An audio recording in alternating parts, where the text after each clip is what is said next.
All right, today we're diving into something pretty amazing. A book that's 3,000 years old, but has some seriously modern advice for our lives. It's called the I Ching, or the Book of Changes. You know that feeling when you're just stuck, like in a project, a job, maybe even your personal life?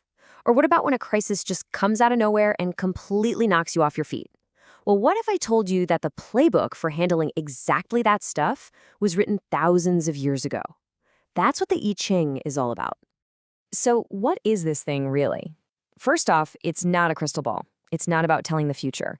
A much better way to think about it is like a roadmap for life's ups and downs. It lays out these natural patterns we all go through, getting stuck, growing, hitting a crisis, and says, hey, if you understand these cycles, you can make way better decisions and kind of go with the flow of life instead of fighting it. Okay, so where do we start our journey with this ancient guide? Well, it begins in a place we all know too well, a dead end. This first part is all about recognizing when you're stuck and, more importantly, how to take those first few really hard steps to get moving again. So the I Ching uses these cool symbols called hexagrams to talk about different life situations. And right here, it shows us a major contrast between two of them. On one hand, you've got stagnation, total gridlock, where all your energy just gets wasted. And on the other, you have vibrant flow. That's when you're in the zone, everything's clicking, and even small efforts lead to huge results. Obviously, the whole point is to get from stagnation to flow. So let's really dig into what it means to be stuck. According to the I Ching, stagnation isn't about doing nothing. It's about a total lack of alignment. The book has this great image for it. Heaven goes up, earth goes down. Imagine that, two massive forces pulling in opposite directions. It's the perfect picture of a total jam, a cosmic tug of war where everyone's pulling like crazy, but nobody's going anywhere. Okay, so how do you break that kind of deadlock?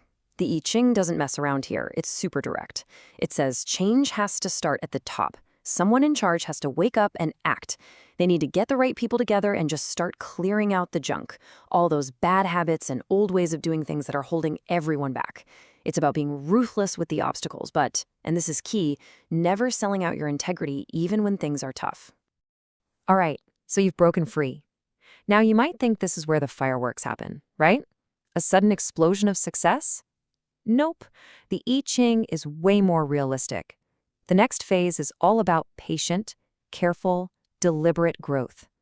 It's built on a really cool principle the book calls accumulation.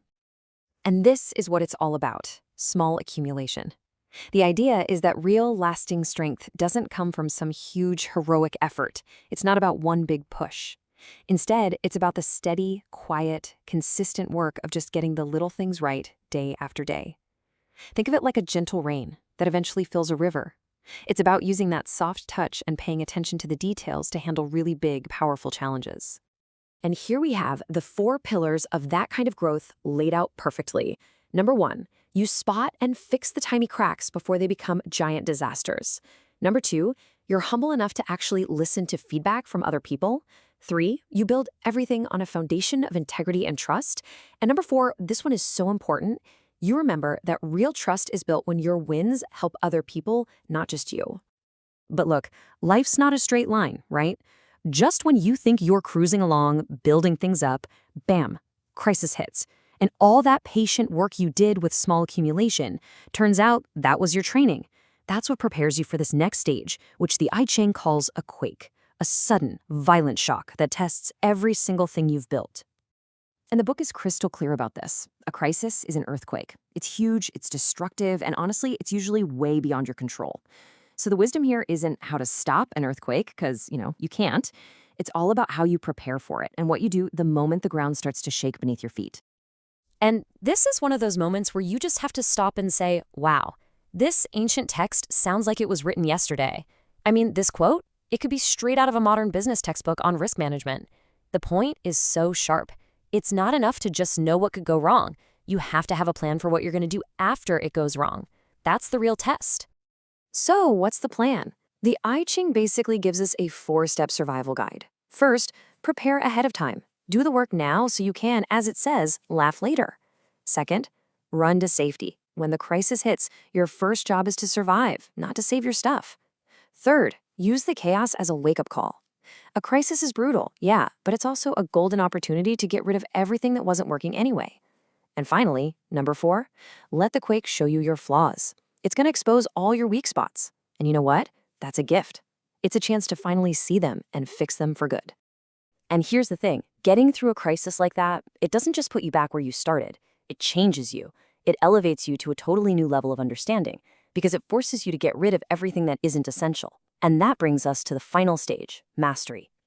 But what's really interesting is how the I Ching defines mastery. It's not about power or money. It's about two things, humility and something called great possession. Now, the I Ching's take on humility is just brilliant. It's not what you think. It's not about being a doormat or putting yourself down. It's the total opposite. True humility is having incredible strength and talent on the inside, but having zero need to show it off on the outside. It's that quiet, unshakable confidence that comes from deep within. And it boils down to this amazing 3-part model. It's so simple. Part 1, have it. You actually have to possess the skill, the resources, the ability, no faking it. Part 2, don't show it. You keep it under wraps, no boasting. Let your results do the talking. And part 3, use it. When it's needed, you step up and use your abilities to make a difference, to make the world better. I mean, it's the perfect combination of being competent, being modest, and taking action. And that flows perfectly into this next idea of great possession, because this quote says it all. Mastery isn't about getting more for yourself. It's about taking on a bigger responsibility, to step in, stop what's wrong, promote what's right, and basically work for the greater good. So this completely flips our modern idea of wealth on its head. The I Ching says great possession, true wealth, has nothing to do with the stuff you have in the bank. It's all about what you give. Your real riches are your character, your integrity, and how you use everything at your disposal, your talents, your money, your influence, to help other people. So there you have it. From breaking free when you're stuck, to the patient work of growth, to surviving the inevitable crisis, and finally, reaching a kind of mastery that's all about giving back. The I Ching really is this incredible, timeless roadmap.